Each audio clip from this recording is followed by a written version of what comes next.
I didn't know whether or not to do this video or not, but I saw Paris Milan had spoke on this on her channel yesterday. And, oh, by the way, and today is August 17th. And hearing this didn't surprise me, but one aspect of what I learned about it kind of upset me, which is why I'm doing this video.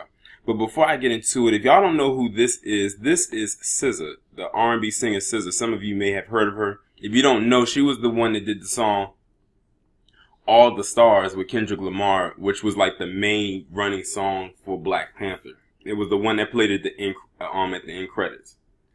Nice song, by the way. Like when that song first came out, I played it endlessly. But SZA has had I guess you could say, an up and down career this year. She definitely had a lot of hype around her when her first album dropped, in which she was nominated for a Grammy, I think, for Best New Artist. I don't think she won though.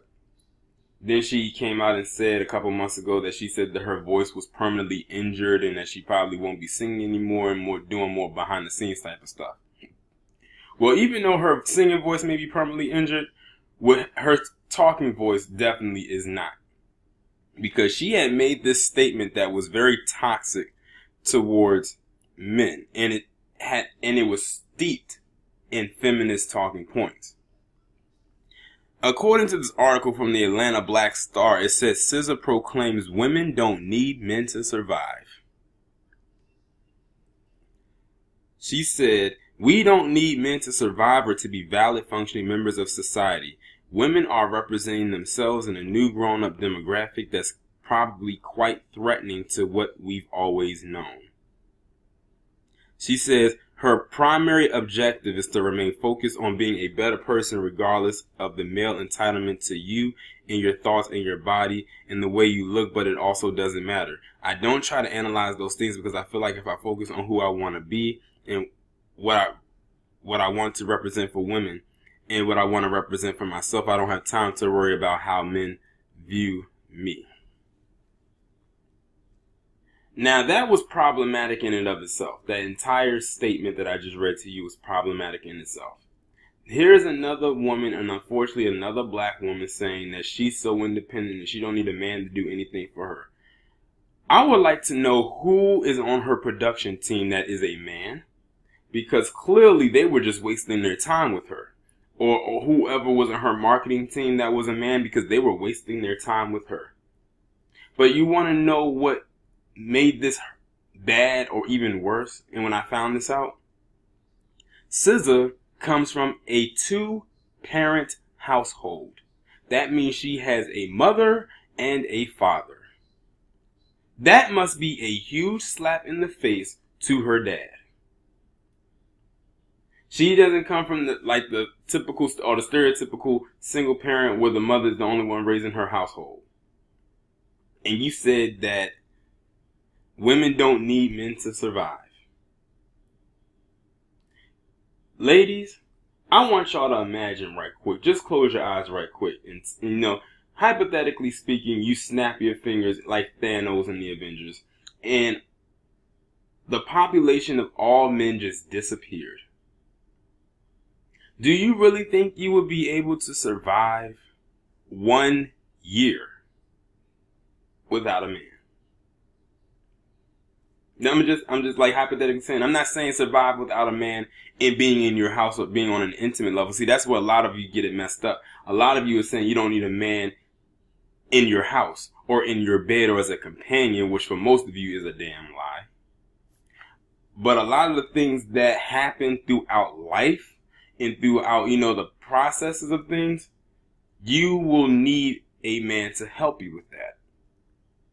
See, a lot of y'all on that strong and independent shtick that you allow these white women to get in your ear and tell you that. Notice that the white women aren't going around saying that they're strong and independent. At least not out in the open. Remember, these are the same white women that voted for 45 in droves. They were the second highest demographic to vote for him, right behind white men, and the margin was dangerously close. Because I think the white men were maybe slightly higher, maybe in the 70%, white women were like damn near 60, maybe a little over 60. That's very high after the stuff that he said.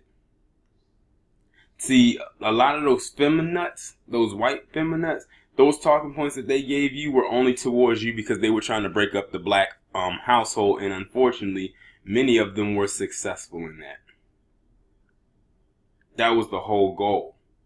Why do you think a lot of them got upset with LeBron James when he was praising black women? Because they don't like when, when they do that. They don't like when we praise our own. Because they still have that mindset of we need to not love you, but to love us. That's basically what they're saying.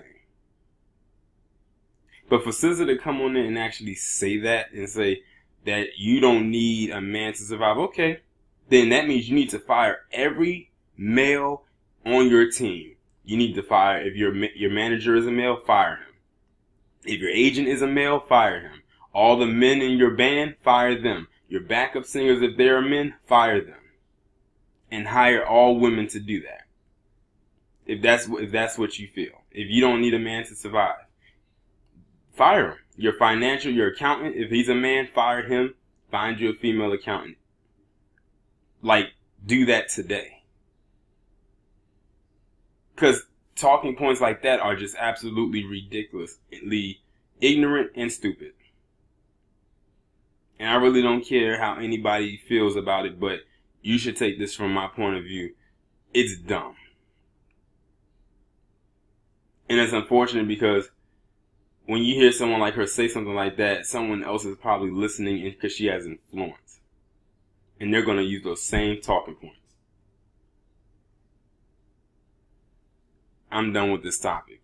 Y'all let me know what you think down in the comments. Like, share, subscribe. The links to my PayPal and Patreon will be down below. I'll talk to you in the next one.